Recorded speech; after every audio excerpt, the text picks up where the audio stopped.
former CEO of Abercrombie Fitch, Michael Jefferies, Matthew Smith, and James Jacobson on charges of and engaging in interstate prostitution. Powerful individuals for too long have trafficked and abused their own pleasure young people with few resources in a dream of securing a successful career in fashion or entertainment. Get in here, cause Diddy has already started singing in jail, and y'all know he ain't gonna stop until all his partners are right there with him. This comes after the corner CEO of Abercrombie Fitch, Mike Jefferies, and his partner Matthew Smith were cuffed up and thrown in jail on S.E.X.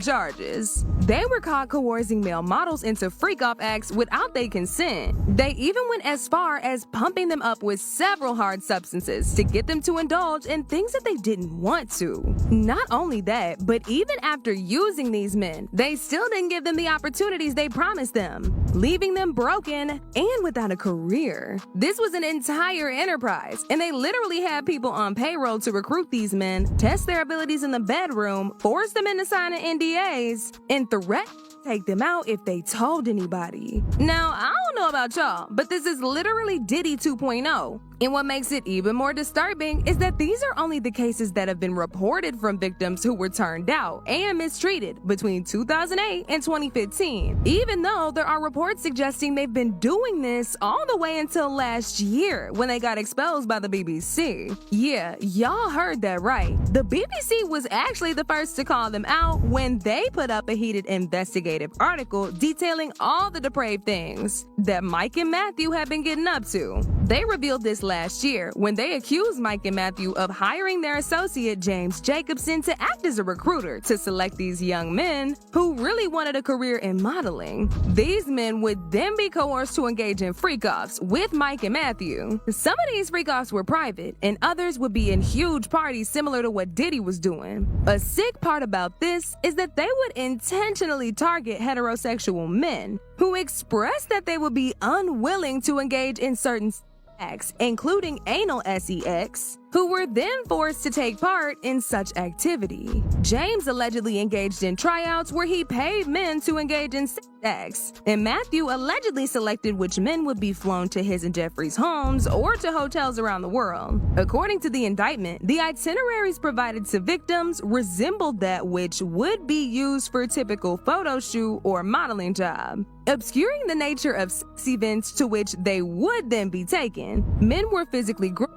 and forced to give up personal items like phones and wallets during the event and to sign non-disclosure agreements. Prosecutors said the men were not informed about the details of the freak-offs that they was gonna be indulging in, and they were given substances including alcohol, Viagra, and poppers, and were sometimes injected with erection-inducing medicine if they were unwilling or unable to act as directed. The staff at these hotels, who were all on Mike and Matthew's payroll, stopped the men from leaving events, and according to prosecutors, Mike, Matthew, and Smith allegedly violated men who were unwilling to participate by force. In its initial investigation, the BBC spoke to 12 men who described attending or organizing events involving acts ran by Mr. Jefferies, 80, and his British partner Mr. Smith, 61, between 2009 and 2015. So far, there are 15 victims out, but there are more to come. When they were initially exposed last year by BBC, there were no arrests made. But after several months of investigations and multiple lawsuits filed by the victims, Mike, Matthew, and their recruiter James were all arrested on the charges for S.E.X.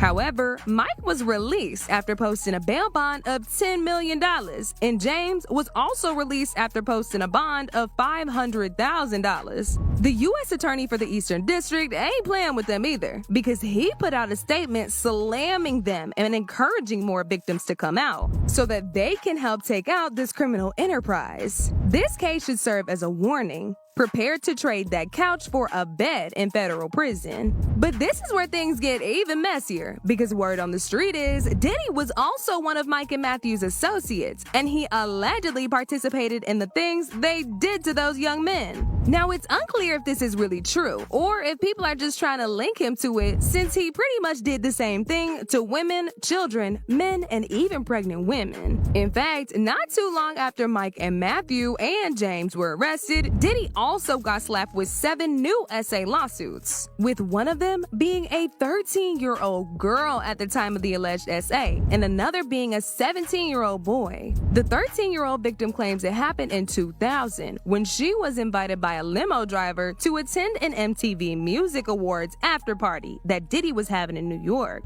One of the limo drivers she spoke to claimed to work for Diddy, and he told her that Diddy liked younger girls and she fit what Diddy was looking for. When she got to the party, she sipped on a few drinks, which were later proven to be spiked with a cocktail of multiple different substances. She felt drowsy and she looked for a place to lay down. As she began to get physically immobile from these substances, Diddy and an unnamed male celebrity, as well as an unnamed female celebrity, came into the bedroom where she was resting, and Diddy said, "You're ready to party." The unnamed male celebrity proceeded to SA her, while Diddy and the unnamed female celebrity just watched. After he was done, Diddy also took a turn SAing her, as the other 2 celebrities watched. At some point after they were done, she allegedly fled the room while looking for an exit, roaming naked around the house. Eventually, she made it outside and dressed herself before locating a gas station nearby. The girl called her father, admitted that she had lied about her whereabouts, and asked him to pick her up. In another lawsuit, which was filed by a man who claims he was 17 years old at the time, he also accused Diddy of SA. And this one is actually pretty recent and allegedly happened in 2022. He said he was allegedly at a party and SA'd by Diddy, who offered him a drink and assured him that he could make him a star. He said he attended because he was aspiring to break into the music business, but Diddy had other plans for him, and it did not include music. He said he was offered a drink and soon began feeling strange. He felt dizzy, weak, and confused, far beyond what he would expect from having consumed a single drink.